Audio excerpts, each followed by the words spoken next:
Welcome to Uncommon Knowledge. I'm Peter Robinson. TJ Rodgers is the founder, president, and CEO of the Cypress Semiconductor Corporation and the chairman of the SunPower Corporation. He holds a doctorate in electrical engineering from Stanford and sits on the board of trustees of his undergraduate alma mater, Dartmouth College. Neither a Republican nor a Democrat, TJ is an avowed libertarian. Mike Malone, TJ, writing for ABC News on February 15th, quote, TJ is an unapologetic capitalist and an absolutely ferocious competitor, close quote. Fair description? Very fair description. All right, Mike Malone again, quote, when the word green comes to mind, TJ Rodgers, the ultimate free market libertarian, is probably the last person you'd think of. And yet here he is at the absolute epicenter of the green revolution, helping lead the charge that will likely very soon make solar power as inexpensive as other sources of electricity. We'll talk about science in a moment, we'll talk about business in a moment, but first, political philosophy. How do you square raging capitalism and ferocious competitor with green environmentalist? Have you discovered the inner TJ? What's going on? No, if you're a free market capitalist, then you make products for your customers. You make sure you make what they want, you make it cheap and reliable, and you make a profit selling it to them. I don't have to agree with Al Gore politically in order to say people want to make pollution-free power today. People want to reduce their dependence on the grid. There are a lot of people like that. So we make at SunPower high-quality products for them, and we make money at it. I'll give you a little factoid.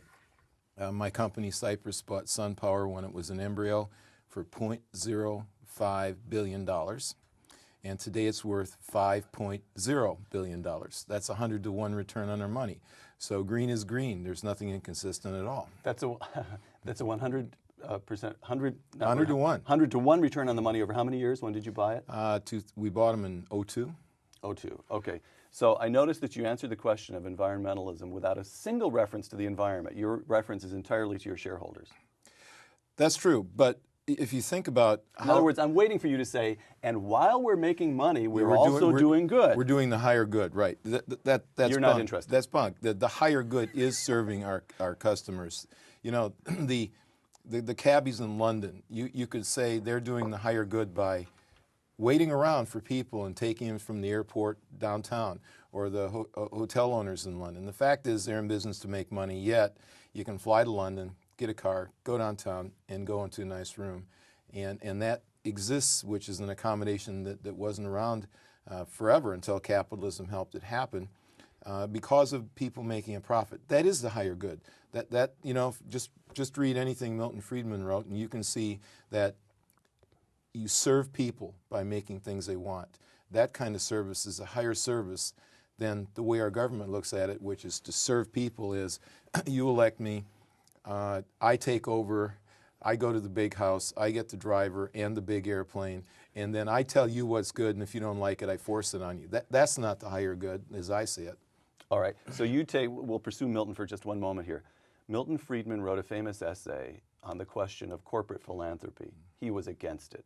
The corporation, and whatever people do in their individual lives with their own money is up to them, but the entire purpose of the corporation is to produce profits for shareholders. You to subscribe to that in its entirety? You want to modify it a little bit? The last time I quoted it was yesterday.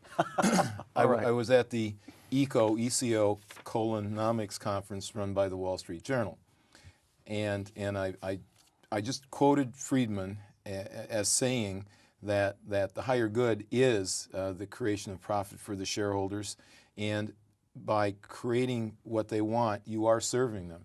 And any diversion from that is negative. Now, does that mean companies can't be ecological? That actually was a panel I was on yesterday, and sure you can. For example, if I run Walmart and I think I can improve sales and improve the image of the corporation by going solar and cutting my electricity bills at the same time, I'll do that, and I'll claim I'm going solar. My customers like it. They're more likely to come to my store than not because of having done that. My company, you know, when you say your company, are you talking about Cypress or SunPower now? Both. Okay. But let's say Cypress, for example. My company, we don't talk green talk in the company. As a matter of fact, get itchy when I hear that kind of stuff. Little anecdote.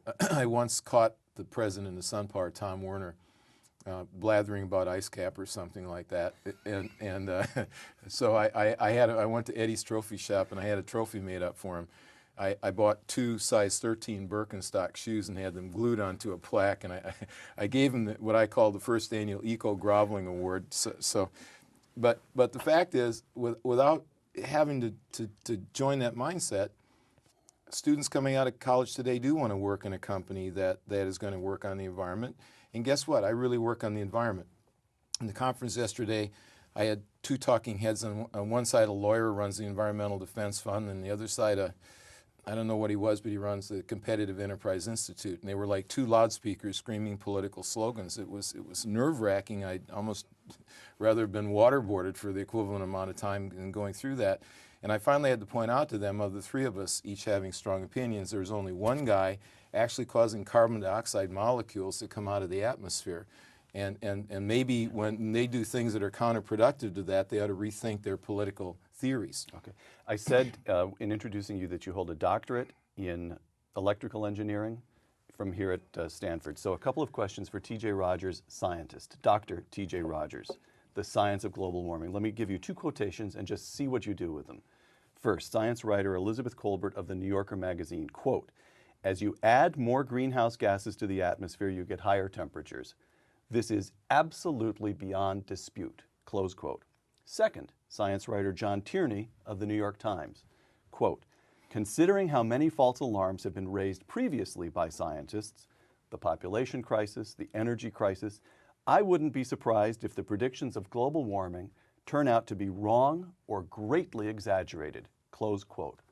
How do you evaluate those 2 statements? Short answer, A is probably correct, not so absolutely correct as she would say, and B is probably right, but nobody can know. Carbon dioxide absorbs infrared light from the sun, and then it vibrates, and vibrating molecules is another way to think about heat. So it is true that carbon dioxide will capture light energy and turn it into heat energy. It's also true if you look at data. It's very fuzzy, but if you look at data over the last 150 years, right, i.e. the industrial time frame, that the temperature of the Earth has gone up something in the order of 0.7 degrees centigrade. That change is very, very much smaller than the natural swings of 10 degrees centigrade the Earth goes through as it goes from ice age to warm That would be age. about a 10,000 year cycle? 10 to 50,000 years, 10 yes. to 50, all right. And nobody really knows why it is, and I read different theories, but right now I've heard that the latest theory I read, which sounds interesting, is that continental drift actually can block and unblock ocean currents, and this is what causes the Earth to completely freeze over 100% or to completely unfreeze to the point there are palm trees on the North Pole. Also, we can measure carbon dioxide. 125 years ago, there was about 260 parts per million of CO2 in the atmosphere, and now it's about 370. And we've gotten a little bit warmer. Okay, that's probably true. The next thing we know, based on observation, which makes it true, that these computer models they use are highly suspect, is that the warmth on the Earth is tending to make the cold areas warmer, not make the hot areas hotter yet. And that means we're at the end of an ice age right now. If you just look on a geologic time scale, that means the North Pole and the South Pole and Greenland are going to have less ice on them, maybe no ice. That's happened to us in the past. Whether or not that's being caused by carbon dioxide from man or being caused by just natural Earth phenomena is in dispute. Fred Singer, who's written a paper for the Heartland Institute, sort of the non-international IPCC, I forgot the acronym, but the answer to the UN group. Right, and he claims that natural phenomena dominate the Earth, and nobody really knows. And my last point is an interesting anecdote. They grew a crop of broccoli on the coast of Greenland this year, so farmers up there are actually creating a source of income for themselves that they didn't have before. So it's just not clear to me that it's a catastrophe that during the next 100 years we're going to have the ice caps recede a little bit. So I want to make sure that let me sum up and you tell me if it's a fair summary. 1, on the science of global warming, the critical question whether there is anthropogenic global warming caused by human activity, and whether whether there's anthropogenic global warming, you're not sure. The science is unclear. No, there Or how would you state there it? I would say there is probably anthropogenic global warming, and its magnitude is probably 0.7 of a degree centigrade over the last 125 years. I see. All right. Next question. Is it dangerous? And on that one, you're a skeptic or open-minded, or you just don't nobody know? knows. Nobody knows. You know, a world with less barren cold spots may be a better world than where we are. You know, then of course the other fears that are thrown out are the rising of the tides. Al Gore has talked about 6 feet. Well, if you look at the IPCC reports going back to their first report, they just issued number 4. Number 1, I think, was 2001. They were talking about 6 feet of rising water. Now, that's been studied very carefully, and a bunch of papers written on it. Their newest estimate, they have 5 scenarios, and the worst of the 5 scenarios is that the water levels, worst case, are going to rise 2 feet by 2100, 2 feet in a century. Hardly a catastrophe. We have to run out and trash our economy immediately because of that estimate. Okay, last question then on the science of global warming for you as a scientist, to me as a layman. Let me try a little Karl Popper on you. You know, Karl Popper is the great philosopher who came up with the notion of falsifiability. To be strictly speaking scientific, any theory must not comport with some conceivable set of empirical data. That is to say, to be strictly speaking scientific, something has to be open to being proven wrong empirically, right? So you read the newspapers and you discover that good weather, bad weather, sweltering heat, some places, increasing cold weather, everything gets claimed as evidence for global warming. The question is, if it were false, how would we know it? Well, I think you just attack that kind of logic at face value. I have a joke inside of my company. Manufacturing people like to run a razor blade factory that just continues to make the same thing. Unfortunately, my customers, fools that they are, keep ordering different stuff from us all the time, and the manufacturing guys get jerked around. and the changing of products is euphemized as mix by our manufacturing guys. So every time we go into a meeting, they lost some money, the yields weren't as good, they get up and say mix. And one day I looked at one of them, I said, you know, I think if you backed your car to the parking spot and backed it into a fire hydrant and dented the bumper, you jump out of your car and scream mix was the fault of it. And that's the way the press is today. With, you know, we have science reporters who don't have degrees, and they report science at sort of a blurb level. You know, every time a hurricane comes through, we have, you know, oh my God, we're having more violent storms. Well, you know, if you just look at the data, which they don't because they don't care, they have a religion, and they select the data to support their religion, then of course a religion by definition is something that you believe and doesn't have to be proved. Right. So, but if you look at the hottest day, hottest record heat days, and you look over the last 100 years, we're not in the period right now where we're setting record days of heat. That happened in the 40s. So, you know, basically everything is, oh my God, it's global warming. I don't mind it because it's good for your business. Well, it's so wrong that they discredit themselves. So let them do it. All right. The SunPower story. Tell me the story. You bought that company 6 years ago, what it does, what it's worth today. Okay. 2000. We were 8 years ago. Well, no, this is a precursor. All right. We're building a building. So the guys come in with a checklist. What kind of chairs, what kind of cubes, do you want triple pane glass, yada, yada. And the last one was, do you want solar on the roof? This is for Cyprus. You're building a new, okay. Yeah, headquarters. So I go, classic. I go, I want solar if it makes money, and I don't want solar if it doesn't make money. Very simple. So you did a return on investment calculation, and the payback time was 7 years. All right. Then you have to make a choice. If a person in my business gave me a payback time of 7 years and said, spend money, $1.6 million is what we spent, no way. But I was building a 25-year building, even a 50-year building, and to put and solar cells are warranted for 25 years. So the 7-year payback was there. A building's worth more when you put it on, so I could get my money back at any time.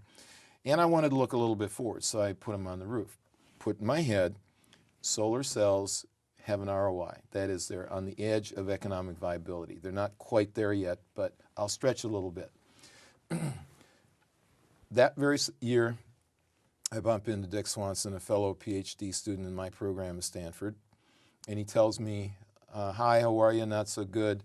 I'm about to go out of business, lay off half my people, and oh, by the way, I make the most efficient solar cells in the world.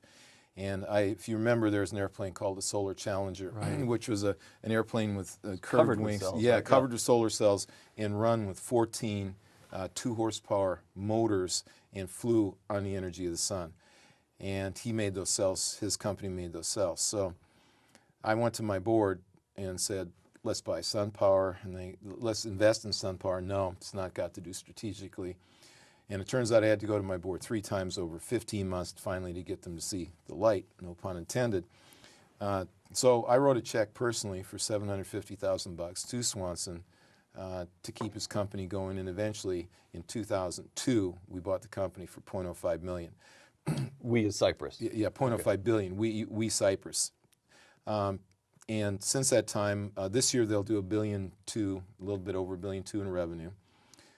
We just installed the largest solar installation in the history of the United States, Nellis Air Force Base down near Las Vegas. Got a 14 million watt, $100 million solar installation. Give me a mental image. How many is that? 140 acres. 140 acres. Right. And now you see the importance of efficiency. We make the most efficient cells in the world. And that 140 acres would have been 280 acres had they used the cells of one of our competitors in Phoenix that has half the efficiency of our cells. Okay, now, the article by Mike Malone that I quoted earlier says that you are in the middle of the revolution that may make, that is likely, I think was the word Mike used, likely to make solar energy as cheap as other sources of electricity. But, recent article on SunPower in the New York Times writes this, quote, solar cells are without the potential for exponential gains in performance and falling costs that are hallmarks of the computer world, close quote. So I myself, layman that I am, think in terms of two kinds of prototypes here. One is the chip, which has been your business until now, where you've got Moore's Law, you've got rapidly falling costs, increasing efficiencies, and the other is the battery, where, try as they might, manufacturers have only been able to make very small incremental improvements. Which sort of technology is solar cells? We're in the middle. Moore's Law, which drives integrated circuits, basically said that you would decrease the price by a factor of 2 on a chip or on the functions on a chip every 2 or 3 years. And right. Moore's Law is running out of gas, by the way, but has been around for 30 years, and it's been this amazing decline. I mean, if automobiles had followed Moore's Law, literally today you could buy a new Chevrolet for a penny that would get 10,000 miles per gallon. I'm not exaggerating. Right, those are right. real numbers. Right. All right. Solar cells, the New York Times is somewhat wrong, has a learning curve, but it's not as steep or as prolonged. For example, we today make 22% solar cells. If I make the world's most perfect... 22% meaning? Okay. The sun shines on the earth with an energy density of approximately 100 watts, one light bulb per square foot. Got it. Okay, and if I have a solar cell that's 1 square foot, or an array of them, I can get 20% of that, or 20 watts of power out of that. So you need 5 solar cells of that size to light 1 light bulb. That's right. Got it. So it turns out the theoretical efficiency of silicon, it's an empirical number, it's not a calculated number, is around 29%. So we've gone from nothing to 22%, and there's only 7 points left to 29. We can see our way to 25. So that will run out of gas, but other things won't. For example, we can make them cheaper. We used to take a piece of silicon, and it was 650 microns thick, like thicker than the thinnest pencil lead. And we now make them 160 microns. So we're using, a fraction of the silicon we used to. That relates to lower costs. And when you say we can make them better or cheaper, it's because of you've been in this business of playing with silicon for a quarter of a century at Cypress. So you have a manufacturing edge. That's right. All right. So the technical edge is there, but not as large as it might be in the wild and woolly old days when you started manufacturing chips in the 80s. Yes. Silicon, if you just want to look out as far as I can see, and I can see about 5 years. All right. I'm going to cut the cost of silicon solar cells in half. And when that happens, It'll be a no-brainer that every new house will have a solar roof on it. You just won't even think about it. It would be more expensive to own the house in the first year and a half without the cells than to have them on. Okay, that brings us to what this government ought to do. Let me just give you 3 plans for dealing with global warming. Al Gore, Barack Obama, and John McCain. And I'm just going to read you quotations and let Dr. T.J. Rodgers have at him. All right? Al Gore's plan. By the way, did you see the Gore movie, An Inconvenient Truth? Yes. Give it a grade, A to F. Well, F. As a matter of fact, it really did receive F, where the British Supreme Court recently ruled that in order to make it legal to show children in Britain, you actually had to do 8 disclaimers about factually incorrect information embedded in the movie. Right. Okay. This is Al Gore. Quote, I'm quoting him now. For the last he's speaking in 2006 in this quotation. For the last 14 years, I, Al Gore, have advocated the elimination of all payroll taxes. I see your eyes light up, including those for Social Security and unemployment compensation, and the replacement in the form of pollution taxes, principally on CO2. The overall level of taxation would remain exactly the same. Take that, libertarian. You're not going to be worse off under this. It would, in other words, be a revenue-neutral tax swap, but instead of discouraging businesses from hiring more employees, it would discourage businesses from producing more pollution, close quote. Okay, well, my first thought is to go back to World War II and a story which may or may not be true, but a story about when Franklin Delano Roosevelt went to Europe to one of the conferences to negotiate the end of World War II, and it was said that he laid a map on the table and started drawing circles over various parts of Europe, redefining the boundaries of the European countries in the logical manner that they should have been defined to begin with, which would end up all this war stuff. So Al reminds me a little bit of FDR, the Grand Democrat, when he's talking about sort of rearranging history. And, you know, don't worry too much about the people the boundary and whose country name changes because of the grand plan from the man on top. I think Al and the government ought to get out of the energy business. I would gladly, in a nanosecond, sign a deal which said the United States government will subsidize no energy of any form for any company, and I would sign that in a minute. And I would get a lot of Silicon Valley CEOs to sign it too. One of the reasons solar has got to be on the take, much to my chagrin, is that there are huge subsidies to ethanol, to petroleum. You know, at the same time we're talking about creating CO2, we're subsidizing petroleum. Right. And basically, if you are the only unsubsidized source of energy, you're at a huge disadvantage where the government is funding your competitors. I'd like to get rid of it all. Okay, Barack Obama, cap and trade. The basic idea here is, as you know, businesses would be permitted to emit greenhouse gases up to a certain level, after which they would either have to have credits or purchase credits from other businesses. Obama here gives businesses a carrot, that is to say, if they emit under a certain level, they get to sell their unused credits, and a stick, which is that if they emit above the level of their credits, they get taxed on it. Senator Obama, quote, unlike the other cap and trade proposals that have been offered in this race, presidential race, no business will be allowed to emit any greenhouse gases for free. Businesses don't own the sky, the public does. And if we want them to stop polluting it, we have to put a price on pollution, close quote. Now that's not an unsophisticated comment, really, because what he's saying is that we should capture the externalities, right? That makes sense from an economics. Okay, so TJ on Obama. It turns out that was the debate yesterday. I am not... On this panel you said. Yeah, right. I'm not completely hostile to it. As a matter of fact, Obama's way of stating it probably captures freedom and free markets better than the stuff I heard from the Environmental Defense Fund yesterday. To go back to an example, during the Reagan years, we had so-called acid rain, and the mechanism is very simple. If you have coal that's got sulfur in it, you burn it, and you get carbon dioxide from the coal, and you get sulfur dioxide from the sulfur.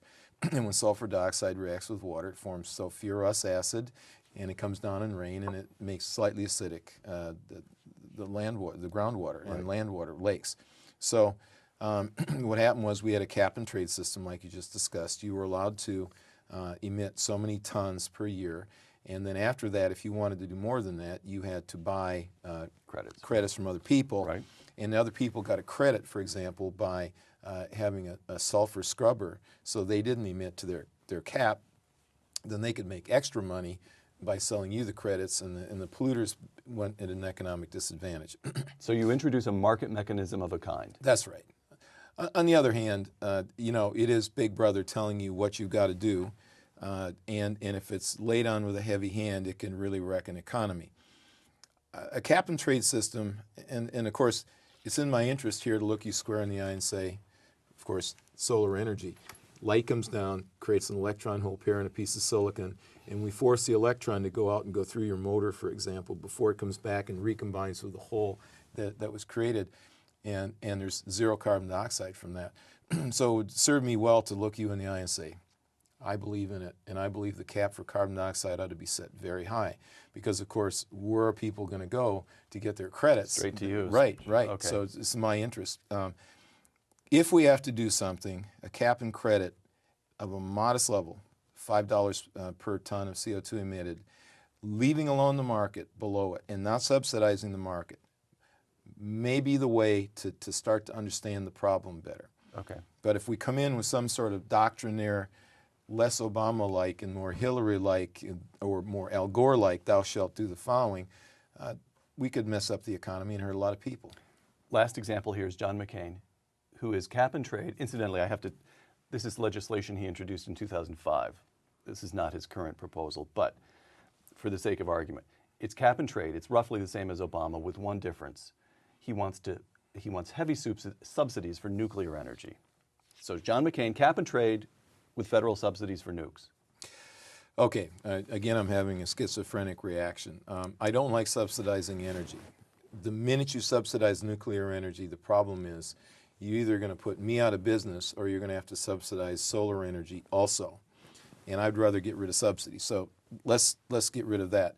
On the other hand, I think we have foolishly and to our detriment the NIMBYs, the very same Greenpeace organization that was railing against nuclear energy 20 years ago, screaming about the apocalypse of the 3 Mile Island, now is in favor of nuclear energy. Well, you know, the rhetorical question is, were you screwed up back then or are you screwed up now? My answer to the question is both then and now, at least for Greenpeace.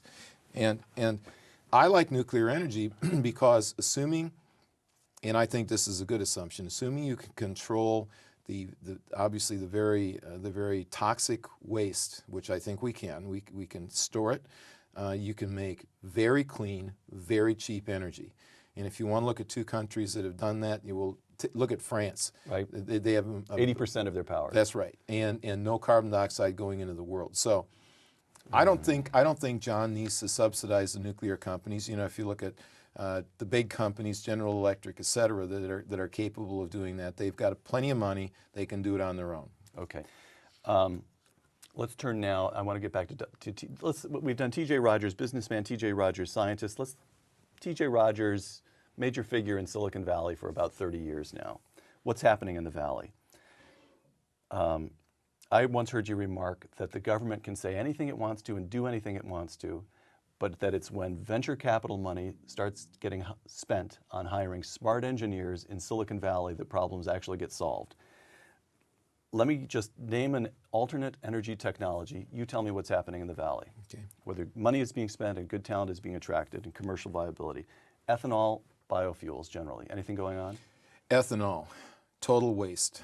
Archer Daniel Midland, the greatest lobbyist pork barrel company of all times, gold record winner.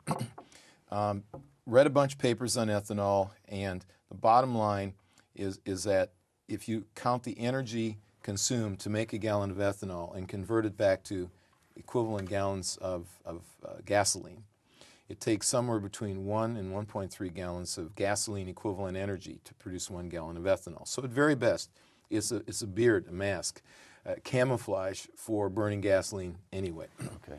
The problem is, now that can change. The problem is, take corn, or grapes for that matter. Part of the grape plant is cellulose, wood, and leaves. Right. Part of the grape plant is sugar, sweet grapes. Ditto with corn. Part of the corn is stalk, and part is corn kernels, which have sugar in them. Well, we turn the sugar into ethanol, which we can burn, but the whole rest of the plant is cellulose, which we then proceed to usually grind up, put in the ground where it emits methane, which is a very bad greenhouse gas.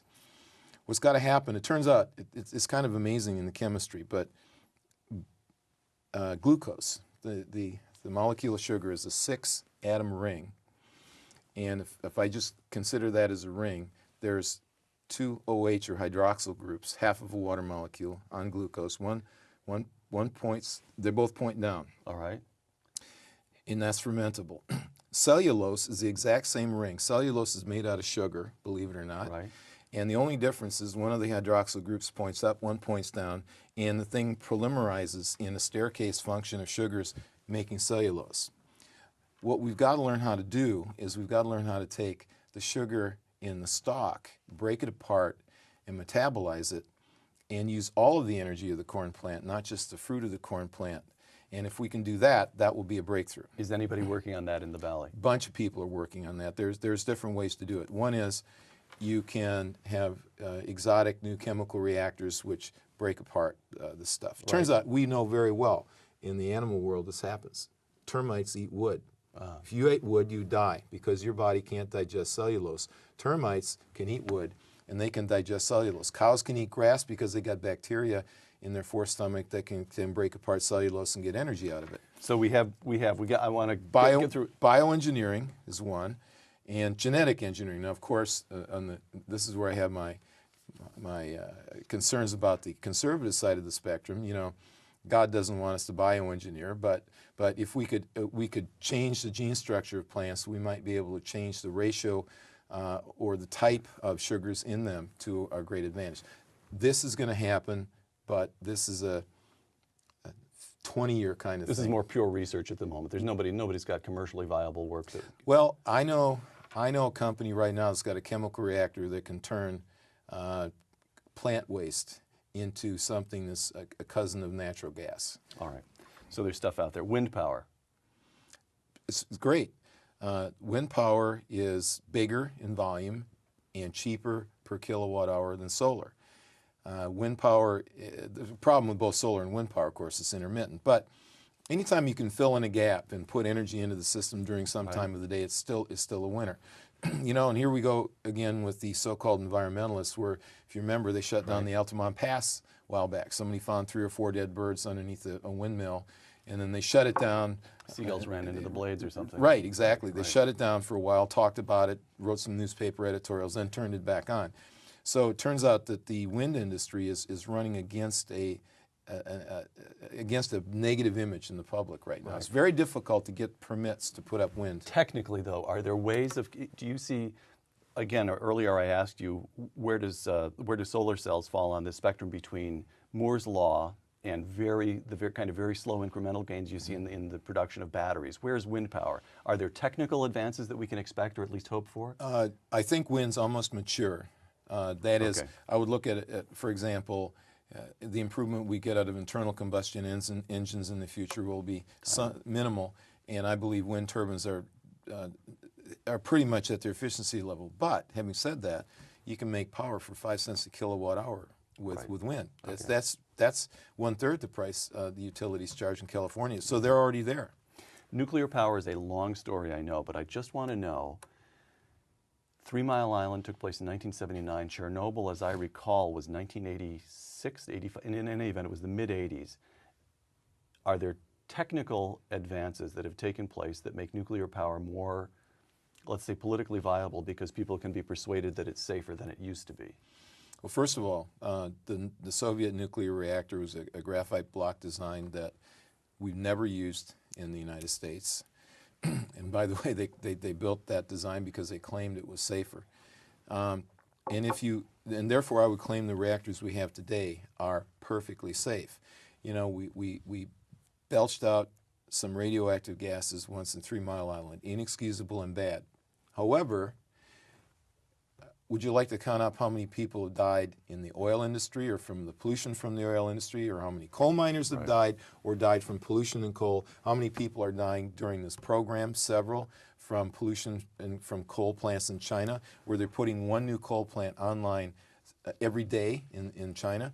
So if you really count the externalities and don't make it a religion, but a more accurate scientific exercise, nuclear energy is extremely safe in the form we've got.